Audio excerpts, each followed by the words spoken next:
Dear student, आज का हमारा जो टॉपिक है वो बीकॉम फंक्शनल इंग्लिश के पेपर को पैटर्न को डिस्कस करना है, उसके सिलेबस को डिस्कस करना है। पहले कई लेक्चर्स के अंदर हम उसको डिस्कस कर चुके हैं, डिटेल डिस्कस कर चुके हैं। आज जल्दी से एक ओवरव्यू ले लेते हैं, रिव्यू उसका कि जी बीकॉम फंक्शनल इंग्लिश का पेपर है वो कितने नंबर का होता है, क्या क्या उसमें होता है। तो बीकॉम फंक्शनल इंग्लिश के पेपर के दो हिस्से होते हैं, एक ए पोर्शन होता है, ए पार्ट होता है, और दूसरा बी पार्ट होता है। ए पार्ट 60 नंबर का है आपके पास और बी पार्ट जो है वो 40 नंबर का है। मुख्तलिफ सवालात को डिवाइड किया होता है, ए जुज़ में, बी जुज़ में, सी जुज़ में। हमने उसी हिसाब से अटैम्प्ट करने होते हैं। आपका जो बी जुज़ है वो 3 सवालों में मुश्तमिल होता है, 20-20 नंबर के 3 सवाल है। बी जुज़ में 20-20 नंबर के 3 सवाल हैं। तीनों में से कोई से 2 सवाल उठाने होते हैं। एक प्रेसी राइटिंग के ऊपर सवाल होता है, एक प्रेसी का सवाल होता है, और एक जो है आपके पास ऐसे राइटिंग होता है। ऐसे राइटिंग के ऊपर बात करनी होती है, ऐसे टॉपिक दिए होते हैं 4-5, आपको उसमें से कोई सा एक टॉपिक जो है आपने 20 नंबर का उसके ऊपर अटैम्प्ट करनी होती है। प्रेसी का सवाल और प्रेसी राइटिंग ये दोनों एक जैसे होते हैं। उसमें सवाल की अटैम्प्ट की जाती है, उसमें रिटन प्रेसी लिख के दिखाई जाती है।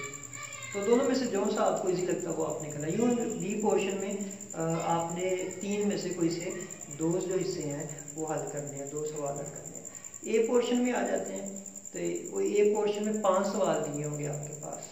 5 सवालों में से सबके नंबर एक जैसे होंगे, लेकिन ए पोर्शन में ये है कि वो ए पोर्शन में आपके पास ना जुज़ वाइज काम होगा।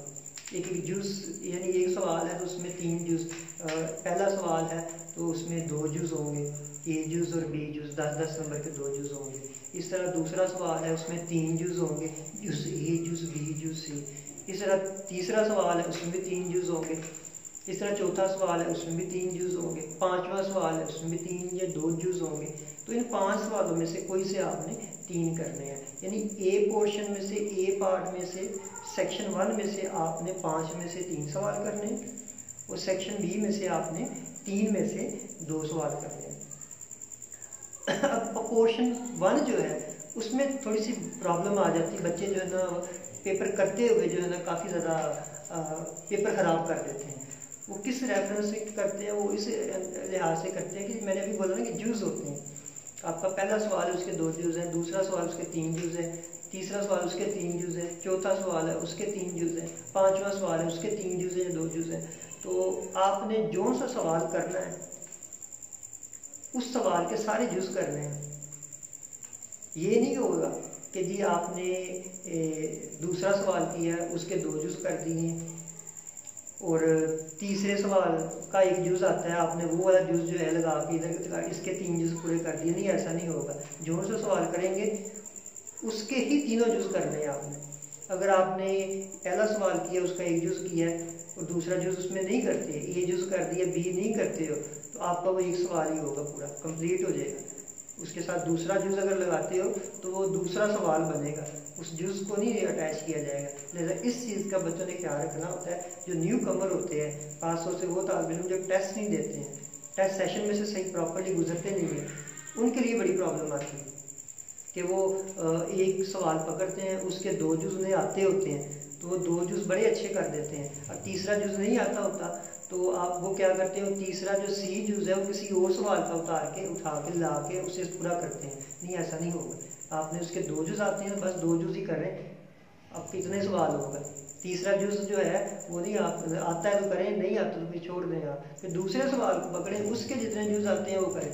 तो पहली तो बात ये है कि कोशिश ये करें कि जी जुज़ पकड़ें वो, सवाल पकड़ें वो जिसके आपको तीनों जुज़ आते हैं।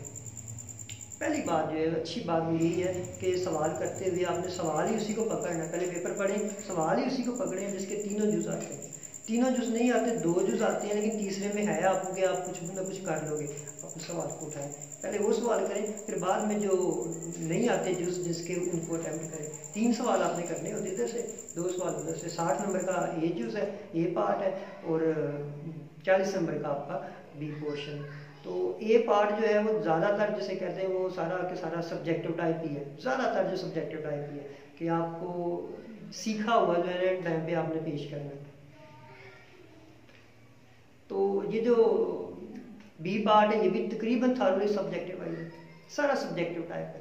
तो ए पोर्शन में थोड़ा सा ऑब्जेक्टिव भी आ जाता है, ऑब्जेक्टिवली वर्किंग भी हो जाती है। यूँ हम कह रहे हैं कि दोनों पार्ट जो है बहुत हद तक सब्जेक्टिव वाइज ही ए पोर्शन में किसी हद तक ऑब्जेक्टिव वाइज वर्किंग हो जाती है कि जिस तरह ऑब्जेक्टिवली आपको चीज़ें तैयार करके मौके पे हल करनी होती हैं, सेम वैसे ही आपको वर्किंग है कि जी आपको काफ़ी हद तक कह लें कि जी दोनों पार्ट मिल जाते हैं। ए पोर्शन में सब्जेक्टिव भी मिल जाता है और ऑब्जेक्टिव पोर्शन भी मिल जाता है। आपके शॉर्ट आंसर क्वेश्चंस हैं, पार्ट ऑफ स्पीच हैं, डू एज डायरेक्ट, छोटे छोटे सवाल है, वो बहुत हद तक हम उसे कहते हैं वो ऑब्जेक्टिव लगता है हमें काम, तो ऑब्जेक्टिव मिल जाता है काम। लेकिन बी पोर्शन जो है उसमें थारोली आपके पास सब्जेक्टिव वर्किंग है, उसमें कोई ऑब्जेक्टिव नहीं है, लिहाजा उसे आपने याद करना है। वो याद करने वाला काम है, याद करें या अपनी सेल्फ राइटिंग इतनी स्ट्रॉन्ग करें कि उसे खुद से लिखें। तो यूँ ये 100 नंबर का आपका पेपर